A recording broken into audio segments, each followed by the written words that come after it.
Stephen looked away to avoid Kim's intense gaze. It seemed like she had caught on to his real identity, but he hadn't tried that hard to hide it in the first place. I don't know what you're talking about. Kim narrowed her eyes as she pushed him for an answer. I'll give you one last chance. Do you have something to tell me or not? Stephen's mind raced as he tried to come up with an excuse. It would be February 12th soon, and all of the surprises he had planned for Kim on their anniversary would have been for nothing if he told the truth now. When Stephen's gaze fell on the closet, he suddenly had an idea. I'm going to take a shower. Stephen hurried to the closet and grabbed a change of clothes before rushing to the door. Kim glared at him as he ran out of the room. He had left without answering her question. The day before the press conference, everyone in Los Angeles was shocked when they watched the news. 2 major events had occurred in a short amount of time.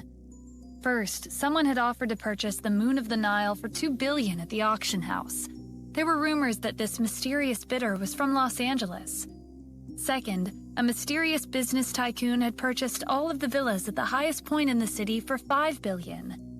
The members of the Casady family at the company were in an uproar. I was so shocked when I watched the news this morning.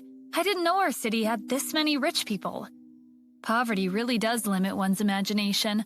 Our family was so happy to receive a $500 million investment, but there are people out there dropping billions like it's nothing. I can't help but wonder which lucky woman will receive the Moon of the Nile. I have a wild guess. Could the mysterious person who purchased the necklace and the mysterious person who purchased the villas be one and the same? I have a feeling that something big will happen in the city soon. When Stephen and Kim entered the building, everyone turned to look at them. Hey, as expected of someone who'll be celebrating their anniversary soon, you even need your husband to take you to work. Stephen, are you afraid we'll bully your wife? Harry said sarcastically. Rebecca joined in to mock them. I remember someone declared that he would make it up to Kim. I wonder what kind of gift you've prepared.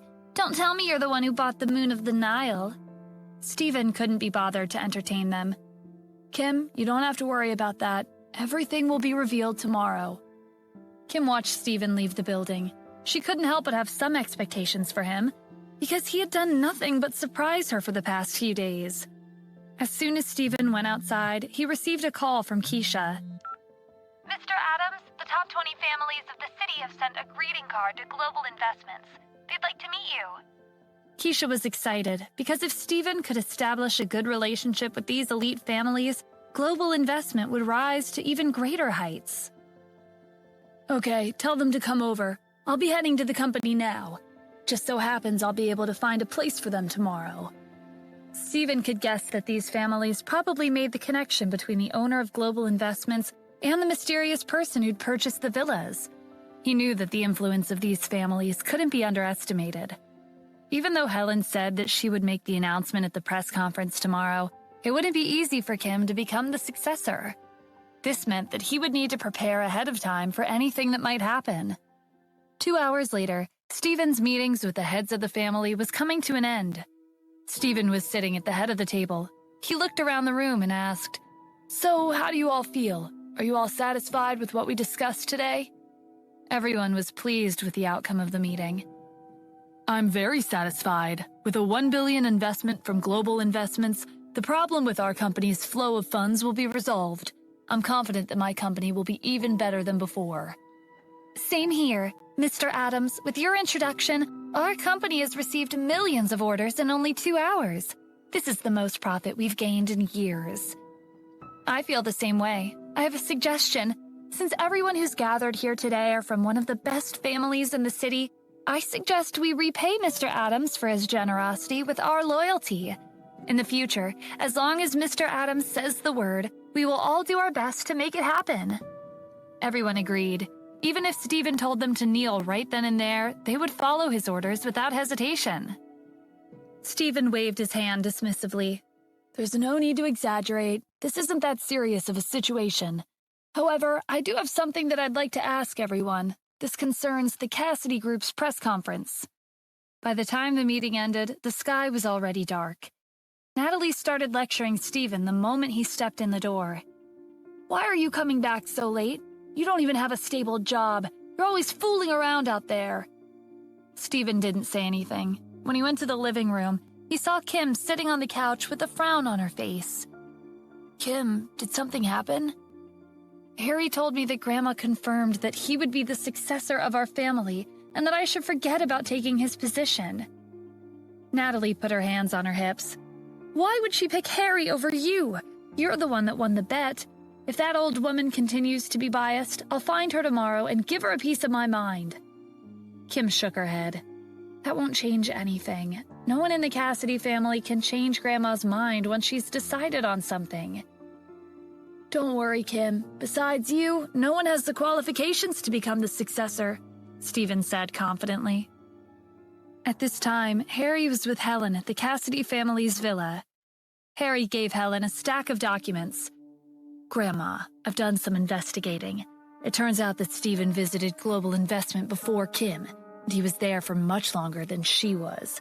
What's even more strange is that Keisha Daniels seemed to respect Stephen. She talks to him politely. I suspect this is Stephen's scheme. He forced Global Investments to give Kim a $500 million investment so that she'd get the upper hand in our bet. Stephen wants to use Global Investments and Kim to take our Casady family." Helen slammed her walking stick on the floor. "He wouldn't dare!" "Grandma, I'm the one who suggested the bet, so I'm the one at fault. But we can't ignore that this is a huge problem.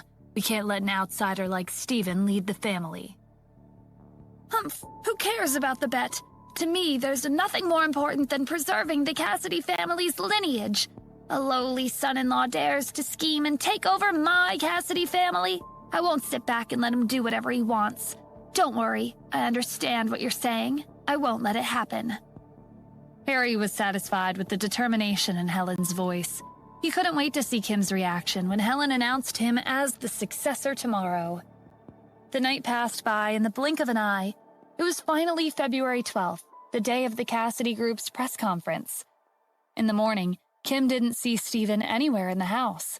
Is he really preparing a big present for me? As this thought crossed her mind, Kim couldn't help but smile. 3 years had passed since they married.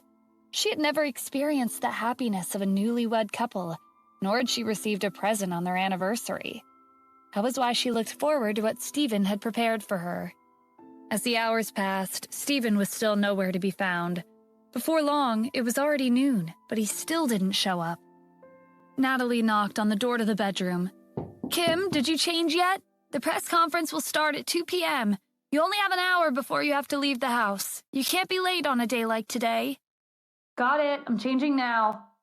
That was what Kim said, but in reality, she was dialing Stephen's number. When the call didn't go through, she tossed the phone onto the bed in frustration. "I can't believe he turned off his phone." Tears welled up in Kim's eyes as she crouched in the corner of the room. She couldn't stop the tears from running down her face. "I'm so stupid. I shouldn't have expected anything from him. If he didn't want to give me anything for our anniversary, he could have just told me. Why did he have to make it sound like he'd prepared something and give me hope? He didn't even have to give me an expensive present. If he gave me a fruit or a flower, I would still be happy." 1 hour later, Kim emerged from the bedroom after applying her makeup and changing into a business casual outfit. Natalie was sitting at the table. She was dressed extravagantly, and she was wearing the rings she'd inherited from her family. "Where's your good-for-nothing husband?" "Whether he's here or not, what difference does it make?" Kim replied coldly. She had made up her mind. After today, she would divorce Stephen. At the Casady family's villa, Harry was fixing his tie in front of the mirror. "Today will be the turning point in my life. I'll make everyone remember that I'm the most talented in the Casady family." While Harry was looking at his appearance with confidence, his phone rang. It was his sister, Rebecca. "Congratulations! After today, you'll officially be the successor of the Casady family. How are you planning to deal with Kim?" Rebecca's voice was filled with excitement. With her brother as the head of the family, her status would naturally skyrocket. A sly smile appeared on Harry's face.